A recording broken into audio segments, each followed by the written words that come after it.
There's a new law coming that might impact your retirement accounts. And today we are talking all about the new Secure Act 2.0 and some of the major changes coming. All that and more on today's episode of The Retire Once Show.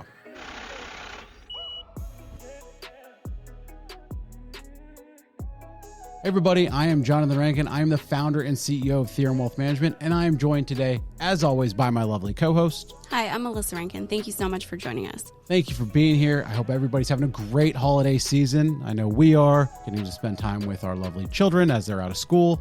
That is always fun. Christmas is just a few days away. Weather's chilly here in Dallas. That's right. And as I've seen people say that you right now are either sick with a cold, the flu, this RSV, or you don't have children. We have children, and that's why my trooper wife here and co-host is just powering through this thing. So thank you. Well, I apologize to everybody who is listening to this for my scratchy voice. And if I happen to cough or sneeze, I apologize in advance for that also. We'll do our best to edit that out. But thank you for being here. Before we jump into the Secure Act 2.0, what do we want people to do, Mel? We want you to subscribe. We never want you to miss an episode of this amazing retirement journey that we want to be on with you. That's right. Hit that subscribe button. Join us on this thing. So let's jump in. All right. So back in 2019, the original Secure Act was passed. And now, a few years later, there is a $1.7 trillion spending bill that is making its way through Congress. And it's likely to be passed in the next day or so, or probably by the time this comes out. And this 4,100-page bill has some light reading material. Just very light reading material. I don't even think the people writing these things can actually read all of this stuff. I think it's like one person contributes a page, the next person does, and then all together everybody still wants all of their pages in there. I love that that's where our taxpayers' dollars are going, to a $1.7 trillion spending bill that nobody's actually going to read the whole thing of. But in this bill, there are over 100 retirement provisions known as Secure Act 2.0. Now, we're not going to cover all 100 plus of these. We're going to cover some of the major ones. The standout ones. Yeah, and the good thing is that there's nothing in this 2.0 bill that is as major of a change as the original Secure Act did with the death of the stretch IRA. I mean, we've talked about it before, and if you haven't seen our video on inheriting an IRA, make sure you check that out. We'll link to that right here, but they made that a lot more complicated. So luckily now there's nothing that bad in this bill, but let's jump into some of the major changes in the new Secure Act 2.0. So again, we're not going to cover all of them, just the ones that we felt were kind of standout ones, if you will. So to kick it off, number one, an increase in catch-up contributions in 401k or 403b plans. That's right. If you are over the age of 50, right now you can contribute an additional $6,500 into your 401k or 403b. And next year, it's going to go up to $7,500. But with the proposed changes, this allows people ages 60, 61, 62, and 63 to increase that catch-up contribution to $10,000 a year in addition to their traditional regular contributions. So why they pick those ages, I don't know. Why is it only those few years? I don't know. But those are the years that they're letting people contribute a little bit more than regular. So if you're 60, 61, 62, or 63, that applies to you. That applies to you. If you're 64, you should have done it when you were 63, I guess. If you could travel back in time before this that's right. was proposed, I guess. Yeah, so no one explained to us why they picked those ages, but those are the ages that you get. So leading with that is number two, catch-up contribution limits indexed for inflation. Right now, the catch-up contribution for IRAs has been $1,000 since 2006. Now, forever. Seems like forever. Yeah, and I'm pretty sure the only thing that stayed, the same price since 2006 has been the Costco hot dog and soda. So which we still enjoy. That's true, and I love the fact that the CEO is adamant that is never going to change, at least for now. We appreciate that. We do, and but right now, they're finally going to allow IRA contributions to increase with inflation. So that catch-up will actually increase, and that'll be good for those who participate in a traditional IRA.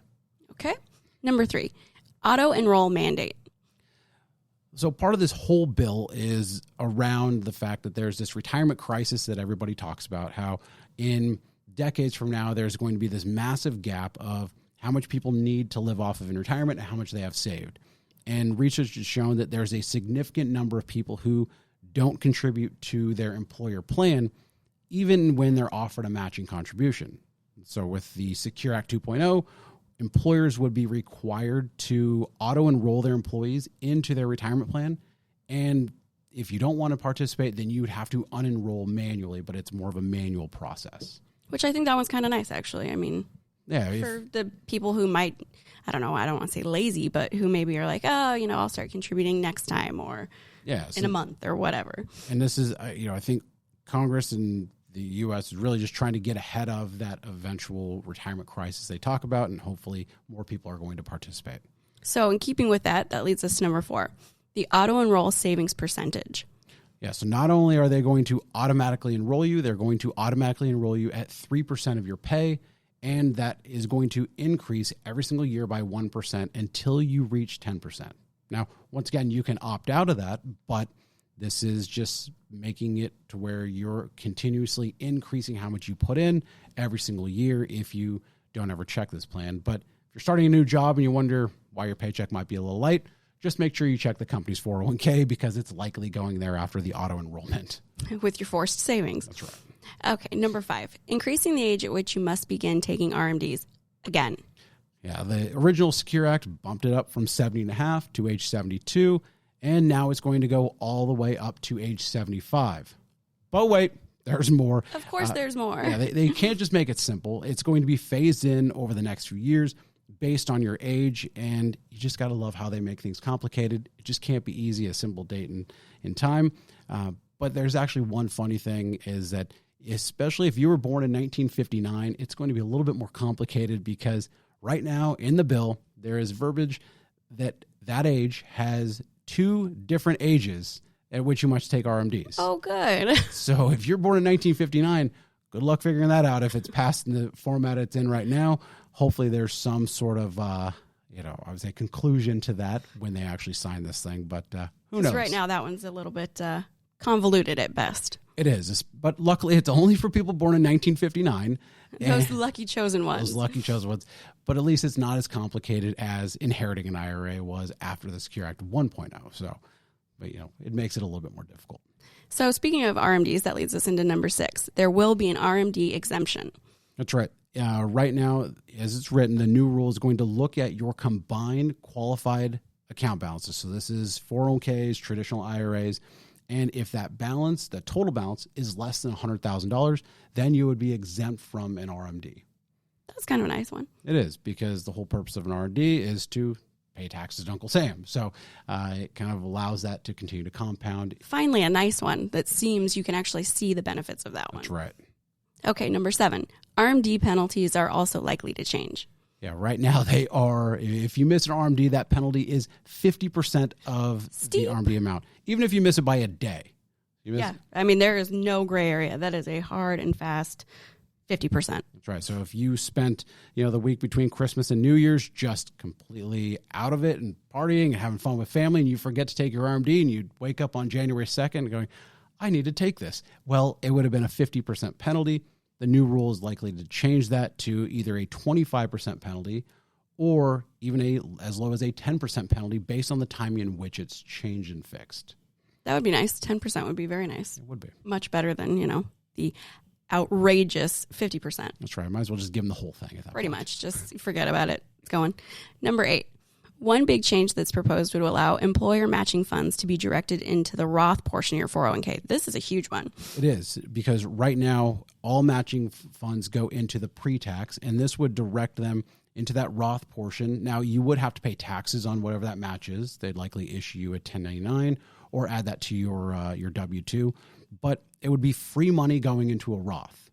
And, depending on how long until your retirement, this allows that money to compound, and we all know the benefits of having a Roth IRA, especially in retirement. So which we have also done an episode on, so definitely go back and catch that one if you haven't. Yeah, but this is a big one because that's free money going into a Roth that wasn't available before. So I think that's a huge, huge change. It is another positive one. That's right. Number 9, 529. Sorry, see that? I stifled it though. 529 to Roth IRA transfers. That's right. We're not going to edit that out either.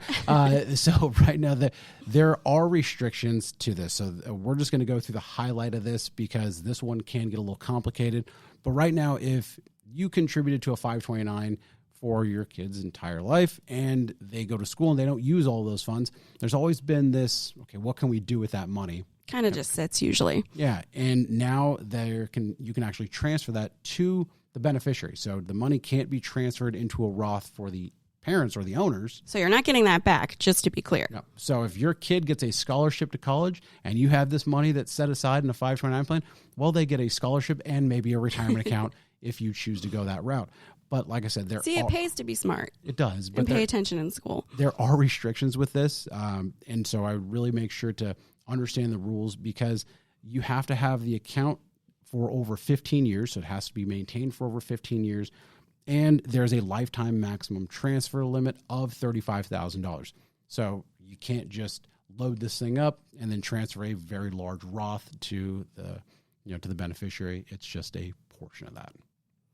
Also a good one. It is. But those are just some of the major changes that are coming your way in retirement plans. There are, like I said, over 100 provisions that are likely to be changed, even some for those who have student loan debt and even for tax-free or favorable withdrawals for emergencies. There are a lot of different things in this bill, but we just wanted to unpack some of the major changes that are coming. But if you have specific questions about how this law changes for your retirement, make sure you head to retireonceshow.com. You can send us a question or you can schedule some time with a member of our team where we would be happy to walk through your specific circumstances. But with that, what do we want you to do before you get out of here? We want you to subscribe. We want you to always catch one of these episodes. That's right. Even when Melissa's voice is back and in full force, we want you to be here for that. Especially then. That's right. So join us next time on the Retire Once Show. I'm Johnathan Rankin. And I'm Melissa Rankin. Thank you so much for joining us.